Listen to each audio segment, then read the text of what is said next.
Hello everyone! This video is actually part of my story of Shadows of Argus, but recently a lot of you have been sending speculation my way, and I figured why not upload this as its own thing and give my take on what might go down and what we already know. Be warned though, there are spoilers in this video, so if you don't want to be spoiled, then please turn off the video right now. And before we begin, we are currently doing a giveaway for the official World of Warcraft cookbook. Blizzard has been kind enough to send 4 copies over to give away. All you need to do is retweet my tweet to have a chance at winning. Right, with that out of the way, let's begin, shall we? The sky's the limit, as always with speculation, and keep in mind that the things we're going to talk about next, they are indeed speculation. I'll do my best to support as much as I can with the information that is data mined and that is known, but all of this is not set in stone. So before we go away, Illidan is going to hand over a couple of farewell messages for his twin brother Malfurion, his beloved Tyrande, and one for us. You have proven your commitment to Azeroth. Your dedication, your sacrifice, rivals my own. But more will be asked of you.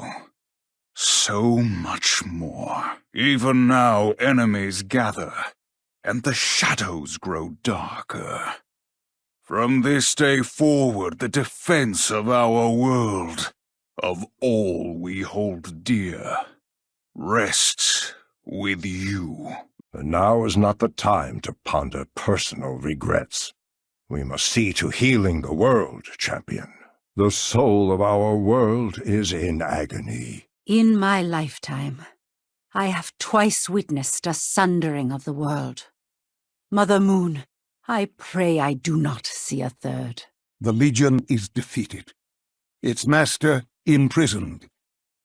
But in his final spiteful act, Sargeras may have doomed us all. Our world is wounded, champion. Its life essence seeps out into the sands, just as Magni foresaw. Her feelings are a jumble. I need to focus. Let her thoughts flow into... Sands soaked in pain. Rivers. Rivers of blood. Skies of flame. A sword in the darkness. The wound is burning. Sargeras. The Dark Titan comes. This mere drop of Argus blood surges with incredible power. The might of a Titan. If the blood of Azeroth also proves to be a source of such strength, those who seek to rule this world will stop at nothing to possess it. The days ahead may be dark indeed. For now, go to Silithus. Gaze upon the wound in the world with your own eyes. We will find a way to save Azeroth.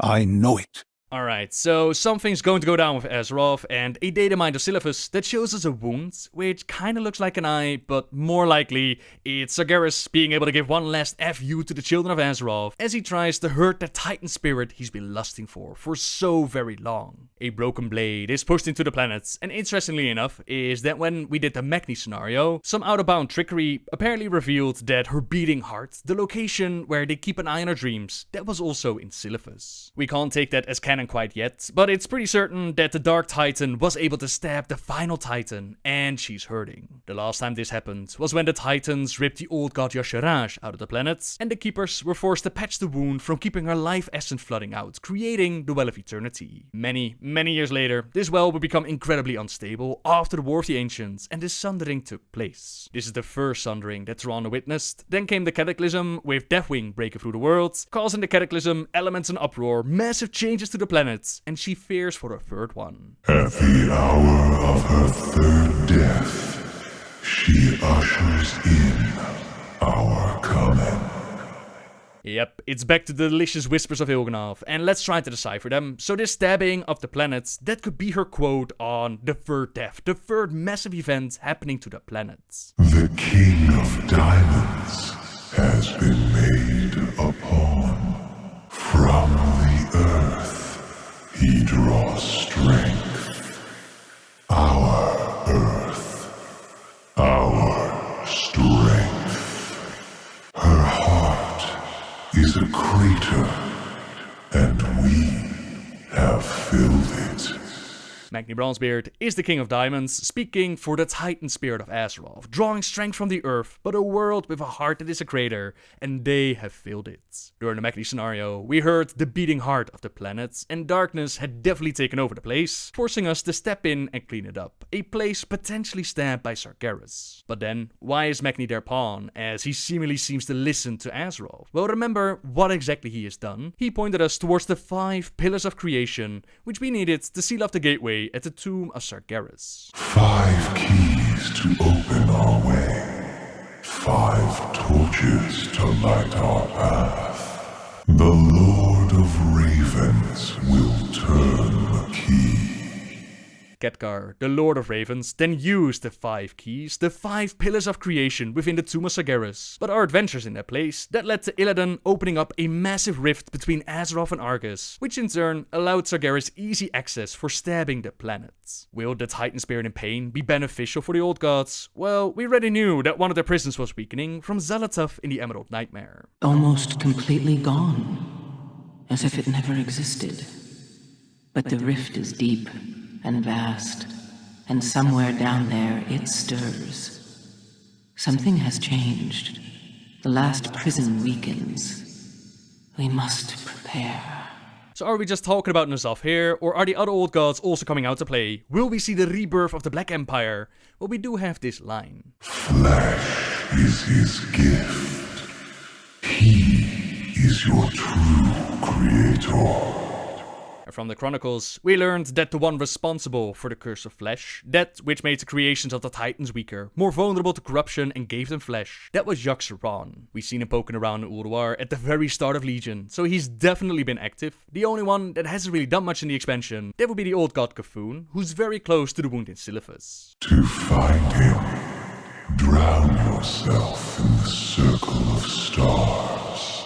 And a couple of months ago, someone uploaded a picture from Deep Home on the Reddit page, in which we can see a circle of stars, which has a lot of people speculate that Deep Home, or this spot, this is where we're going to drown ourselves, perhaps with the Maelstrom, but as some have also pointed out, that is not the location of Nozdormu in the Chronicles. Things change, of course, but let's not forget that we saw a lot of his minions during our questing of Azshara, but we can be certain that he's somewhere beneath the waves of Azeroth. That is, of course, assuming that the he that they're talking about, that is actually Nozdormu, but, you know, this one is pretty vague. Let's move on to the next one. Its surface blazes bright, masking shadows below. Also one that's a little bit hard to pin down what it's talking about. It could be the things seem fine on the planet of Azeroth, but there's actually a lot of darkness down below the surface. Or perhaps it was hinting at Zera and Anaru and the recent development with the light, that they're not all so fantastic and holy, and they actually have a bit of a dark side. The boy king serves at the master's table. 3 lies will he offer you. Some suggest that the Boy King is Raytheon, since the Black Dragon has offered us a fair few lies, but I don't remember them having a system of royalty amongst their flights, not to mention that he's not even actually Deathwing's son. Some suggest it's Moira's son, but is anyone really going to listen to what a 8 or 10-year-old has to say? Not to mention that it would go against a lot of character development that they had for Moira during Mr. Pandaria, and it would be very left field. I still think that it's Anduin, mainly because it's just too much of a coincidence to have Gul'dan call him Boy King as well. Your pathetic alliance will fall to dust. Your new Boy King will bow down and serve me, as will all of you. That means that we still have some lies to look forward to, which I think the Alliance could definitely use, since it's been way too unified ever since the Cataclysm, up to the point where it's getting a little bit boring. Having Anduin in the role as king, trying to fill his father's shoes and failing, not being completely honest, that leaves a lot of room for character development, a lot of room for drama amongst the Alliance ranks. The most recent uproar that they had, that was Greymane going after Sylvanas' Stormheim, but that actually had quite a lot of story and reason to go with it, so it wasn't that much of a drama, and sadly, that storyline seems to be cut out of Legion. There was quite a bit of build-up between these two, quite a lot of things that Sylvanas was planning with the Valkyr, Eir and Helya, but in the end, all we really got was them going after towers, while the rest of the Horde and Alliance, they focused on the war against the Legion. Speaking of Sylvanas, this brings us back to the interesting stuff that Varimathras had to say. When we encounter him in his cell, he says, "So, your alliance still endures. Longer than I expected, though she has already planted the seeds of its downfall. She is patient, that one. When your thrones run red with betrayal, when your holy places burn, and the shattered mask hangs above your hearth, only then will you know. And it will be too late. It matters not. You are blind to the true darkness closing in around you. So, she found me at last, sent her underlings to finish the job. Tell me, when she seized your throne of hides and bones, was your allegiance forced? No. I'd wager you surrendered it willingly, or were convinced you did. It matters not. You are blind to the darkness in your midst. Death claims us all.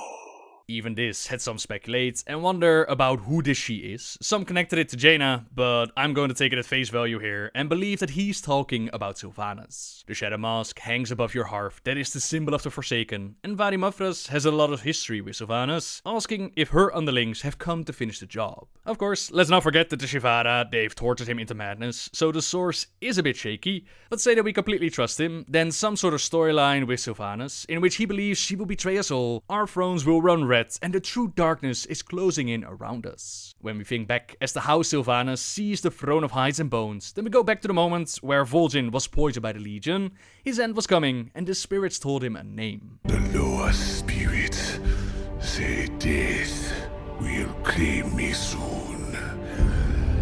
In the end, death claims us all. But the Horde will live on. I have never trusted you. Nor would I have ever imagined in our darkest time that you would be the one to save us. The spirits have granted me clarity, a vision. They whisper a name. Many will not understand, but you must step out of the shadows and lead. You must be War Chief. In the end, death claims us all. Indeed, Varimathras and Sylvanas. Now sadly, her role as war chief, that's been uneventful. Possibly because some of the story's been cut out.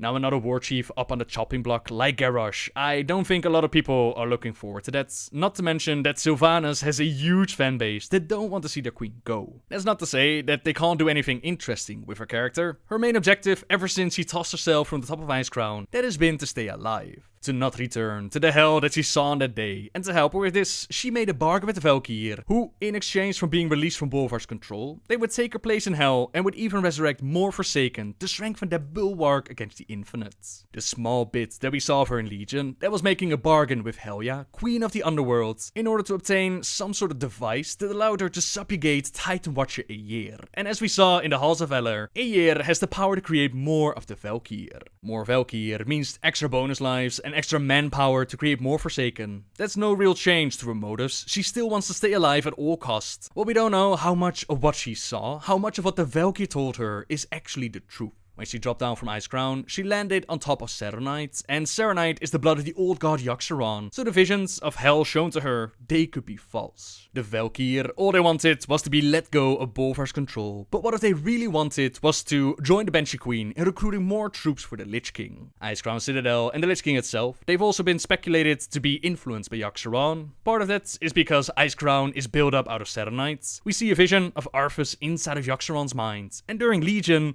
we see Bolvar putting the Death Knights of Icarus to work. Sure enough, their goals lined up with facing the Legion, but at the same time, they are resurrecting more Death Knights, and several questlines, it shows us that our so-called followers, they are dealing with the Lich King on their own. Rather than have Sylvanas to be a full-blown bad guy, have outside forces influence her. She wouldn't even be here creating more undead was it not for the hell that she saw, so perhaps it was actually Yogg-Saron pushing her to go on, pushing the Lich King to create more forces for them, only to have them turn around at the right moment and serve their true master, serve Yogg-Saron. Could even add a return of Kel'Thuzad if we really want it. Bolvar trying to go against Yogg-Saron, have Kel'Thuzad help him out with it, team up with Icecrown in the Battle of the North. Bow down before the god of death!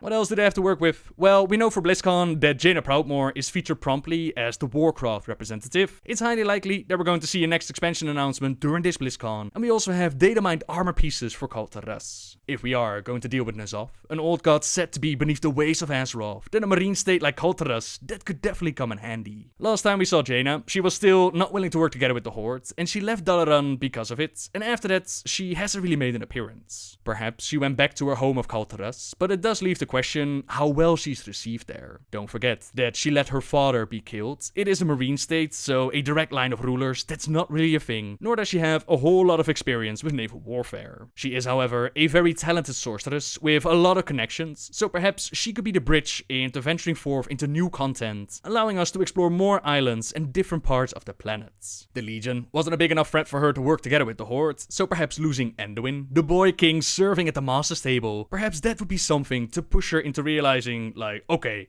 our world is definitely messed up. I just lost one of the last things that I really care about. Please, Horde, please come join Kul Tiras in our war. Please help us fight against the old gods. Or she's actually serving the old gods, but I really hope not. So with a way onto the sea, we of course have Queen Azshara and the Naga that have been serving the old gods for a very long time. They were dead set on obtaining the Tidestone of Golganath during Legion, trying to flood the land and take control. Now with their master rising from the sea, their time is now. Could also see Zandalar and King Rastakhan, perhaps Vol'jin as Aloha, warning us that things are not what they seem to be with Sylvanas. Something to redeem just killing him off like that, and not giving him his time to shine as the war chief. Windrunner. What else we got? Well, what about the Chromey scenario that seemed to be kinda out of nowhere and disconnected from the overall Legion storyline? Someone was trying to kill our Chromey with all kinds of different forces like the Void and the Demons, and we had to go to this timeline, a timeline that was not meant to be, and we had to save her. Part of being a Bronze Dragon, that is knowing your moment of demise and making sure that time flows as it's supposed to be, regardless if that means you're going to die. In one instance, or perhaps in a future still to come, the Bronze Dragon Nozdormu, he was actually tricked by the old gods into trying to subvert his mortality. As a result, Nozdormu shattered the time waves and he created the infinite Dragonflight. We are truly going to deal with the old gods, and this is still a future supposed to happen, and according to Nozdormu, being Moruzand and being killed by us, that is his true moment of demise. That means we might see the birth of the infinite Dragonflight take place. K'Vuun is located pretty close to the Caverns of Time, and from Mr. Pandaria, we still have one potential vision of the future that never came true. The demise of Suridormi as Kairos Dormu watched. Note that I do say a potential timeline, it's not guaranteed to become a reality, but the loss of his mate, that might be something to push Nozdormu into going mad and abusing his powers. How cool would it be to team up with Chromey and Raytheon and figure out who it was that was trying to kill her, dive into alternate timelines and see what different universes could be like. It's a concept that they used for the novel Thrall, Twilight of the Aspects, and I would love to see it play out in game, deal with K'Vuun and the birth of the infinite Dragonflight, leading into a full circle of Moruzand showing up to the Cataclysm and Nozdormu's true demise. At last it has come to pass. The moment of my demise. The loop is closed. My future self will cause no more harm. Still, in time, I will fall to madness. And you, heroes, will vanquish me. The cycle will repeat. So it goes. Right, so just to summarize all of this real quick, there is a potential storyline with Sylvanas, Yogg-Saron, the Lich King and Kel'Thuzad in the north. A potential storyline with K'Voon and the Bronze/Infinite Dragonflight in the southwest. Potential storyline with N'Zoth and the Great Seas of Azeroth, Azshara and Anaga, Jaina and Khaltaras, different islands, more of the world of Azeroth to explore, Anduin serving us free lies, and creating some sort of conflict within the Alliance. There is more, of course. We have the Ephirials very interested in the Void, Illyria being a weapon of the Void but never willing to hurt her son, Turellian seeing a similar vision of himself with Arator during the audio drama as Arator has always dreamed of, Nyalofa, a realm mentioned by several creatures of the Void. Could this be the domain of the Void Lords? And after dealing with the problems on our own homeworld, will we finally venture forth into the great dark beyond and explore whole different planets? Speaking of the Ephirials, some of you asked me what potential races they could add to this expansion, and the Ephirials, with all their shiny new models, they could definitely be a thing, and are heavily connected to dealing with the Void. The whole reason why they look like the mummy creatures that we see today, that is because of Dimensions the All-Devouring, so that could be a thing, but perhaps better kept for the future expansion as we go into the great dark beyond.